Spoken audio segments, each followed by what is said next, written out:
Friends, welcome to channel. Karthigai Deepam சீரியலாக கார்த்திக்கு ரம்யாவுடைய உண்மை முகம் தெரிஞ்சிருச்சு. ஸோ முகத்திரையை கழிக்கிறதுக்கு கார்த்திக் பயங்கர வேகமாக வந்துட்டு இருக்காரு ரம்யாவுடைய வீட்டுக்கு.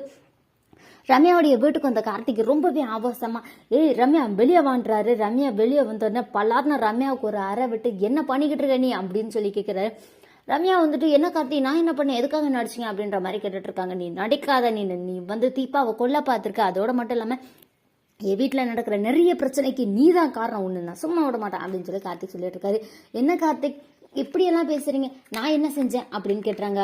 நான் இவ்வளோ சொல்லியும் நீ என்ன செஞ்சேன்னு இன்னும் உன் ட்ராமாவை போட்டுட்டு இருக்க. நீ போடுற ட்ராமாவெல்லாம் பார்க்கறதுக்கு தீபா வேணா நம்பலாம், ஆனால் நான் நம்ப மாட்டேன். உன்னோட நாடகம் எல்லாமே வெளிச்சத்துக்கு வந்துருச்சு, இன்னமும் நீ ட்ராமா பண்ணிக்கிட்டு இருக்காத அப்படின்னு சொல்லி கார்த்திக் வந்து சொல்றாரு. இல்ல கார்த்திக், நிஜமாவே என்னை நம்புங்க அப்படின்றாங்க. போதும் போதும் ரம்யா, தேவையில்லாம ஓவர் ஆக்டிங் பண்ணிட்டு இருக்காதீங்க அப்படின்னு சொல்லி கார்த்திக் சொல்லிட்டு என்ன சொல்றாரு அப்படின்னு பாத்தீங்கன்னா, நீங்க இருக்க வேண்டிய இடம் இது இல்ல, ஸ்டேஷனுக்கு வாங்க, உங்களை விசாரிக்க வேண்டிய விதத்துல போலீஸ் விசாரிப்பாங்க அப்படின்னு. இல்ல கார்த்திக், என்ன ஸ்டேஷனுக்குலாம் கூப்பிடாதீங்க, நான் கண்டிப்பா எந்த தப்பும் பண்ணல அப்படின்றாங்க. போது ரம்யா, தீபாவை எவ்வளவு ஏமாத்திருக்கீங்க. இந்த விஷயம் மட்டும் தீபாவுக்கு தெரிஞ்சதுன்னா அவங்க மனசு உடைஞ்சு போயிருவாங்க. அப்படி தயவு செஞ்சு இந்த மாதிரியான ஒரு விஷயங்களை நீங்க செய்யவே செய்யாதீங்க அப்படின்னு கார்த்திக் சொல்றாரு.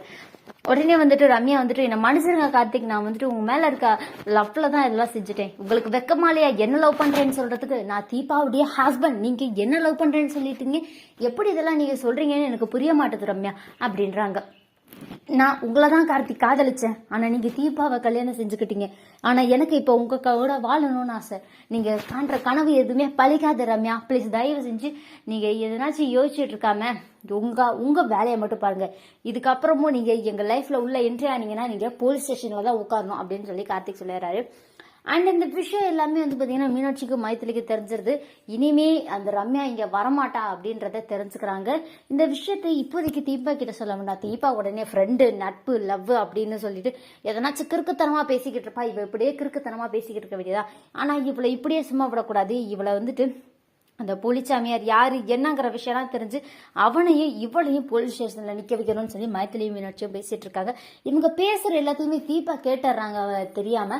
இதெல்லாம் பார்த்தோன்னே தீபாவுக்கும் பயங்கர அதிர்ச்சி ஆகும். என்ன இதெல்லாம் ரம்யா செஞ்சாலா, நம்ம ரம்யாவா, அம்முவா அப்படின்னு சொல்லி தீபா ரூம்ல உட்காந்து ரொம்ப ஃபீல் பண்ணுவாங்க. அடுத்த நாளே தீபா வந்து பாத்தீங்கன்னா ரம்யாவுக்கும் கால் பண்ணுவாங்க. ஆனா ரம்யா கால் அட்டன் பண்ண மாட்டாங்க. ஏன்னா கார்த்திக் வந்துட்டு வார்ன் பண்ணியிருக்காரு, என் வீட்டு சைடு நீ வரக்கூடாது, வந்த உன்னை போலீஸ்ல பிடிச்சு கொடுத்துருவேன், எங்க கல்யாணம் முடிகிற வரைக்கும் சைலண்டா இரு அப்படின்னு சொல்லிடுறாரு.